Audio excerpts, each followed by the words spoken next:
Hello everyone, I hope you're all well, keeping healthy, as sane as you can under the circumstances.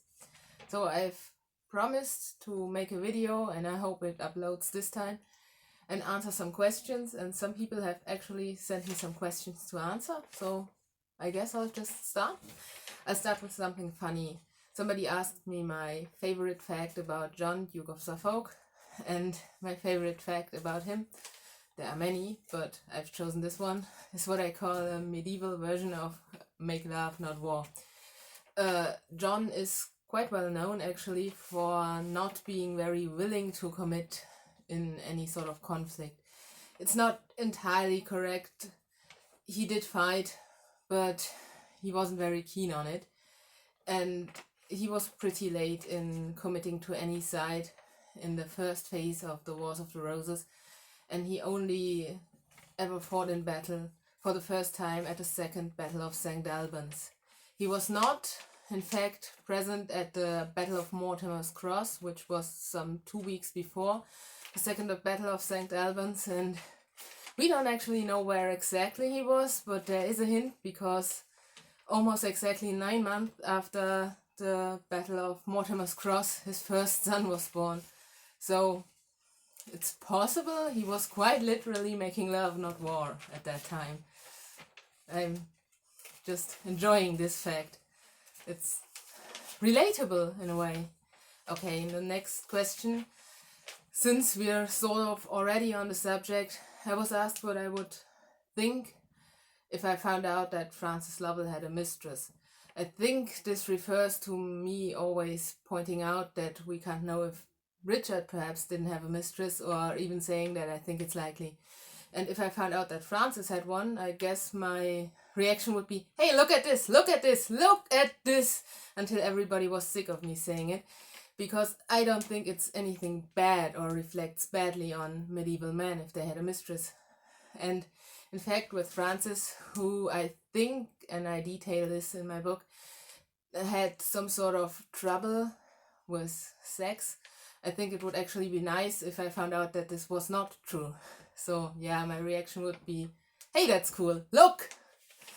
The next question, also an easy one to answer, and interestingly it's the question I hear most often about my book. I wouldn't say I get a lot of questions, but amazingly sometimes people write to me and tell me something, what they thought about my book, or ask questions, and the question I get most often is why I think that John Lovell Jr. was Frances's twin. And actually, because the only three, that mention her age in any way, they all say that she was born in 1456. And there's absolutely no way that she was born in 1456 and wasn't Frances's twin. And of course, they may have been incorrect, but since all those sources, all three of them that mention her age at all, say it was so, I think it's the obvious assumption that the two were twins. So that's why I'm pretty certain about this. And there's a lot of claims that we can actually know that Francis was born in 1456 himself, but yes, we do know. Every source, and there are more than 3, says that he was born in 1456. It's not even possible he was born before that, because his mother was extremely young when she had him, and he had an older brother, and it's physically impossible for her to have had him before 1455. So it has to be that. Next question. Another one that's easy to answer. The Poles and the Della Poles. So that's John, Duke of Suffolk and his family, and the Poles as in Margaret Pole, the one who got executed so cruelly. If they were related at all. No, they weren't. Except, of course, over the marriages. And Margaret Pole being the cousin of the Della Pole boys. But she wasn't born Pole, so that's not because of that. The name may have been or may have come from a similar background, but they weren't related in any way. They just had a similar name. To make this more difficult, the Della Poles were sometimes simply called Pole in some Contemporary sources, for example, the Parliament rolls of 1450, just say Pole, but still not related. It's an interesting question, though. I should probably do some research as to where the name came from, but I haven't. I'm sorry. There's another question, probably because I often mention that, and it's how I know that John Lovell, that's Francis Lovell's father, was a bad man. And quite simply, he impregnated his wife when she was 13 and he was 22, and that's bad enough for me. Doesn't even need anything else. But we also know that all his contemporaries who mentioned him at all, were not complimentary about him. His father-in-law said that his daughter was to the fury of God, married to him, so that's not nice. And his own father all but disinherited him. We don't know exactly what he did. I mean, apart from impregnating his wife when she was 13, which is, as I say, plenty bad enough for me. But we know that his contemporaries were absolutely not impressed with him. So, yeah, that's John Lovell, not a nice guy. It's even interesting, Francis didn't even give him any sort of marker on his grave. It's nothing. Which probably says a lot about him. And he also refused to have prayers said for him. Francis was not a fan of his father's. Neither was his sister Joan, actually. But yeah, next question. That's another nice one. Do I dislike Henry VII? No, I don't. I actually have nothing against him. I like Richard better, but I don't actually feel I need to take sides in this.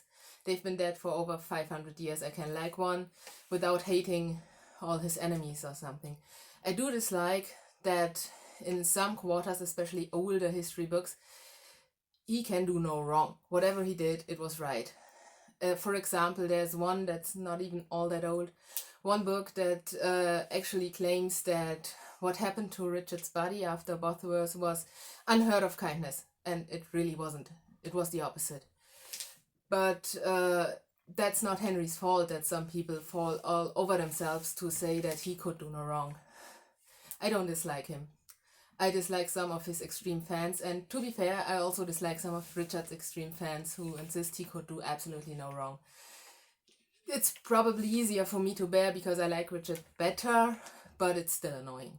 So yeah, Henry VII, I'm fine with. Richard III, I love him.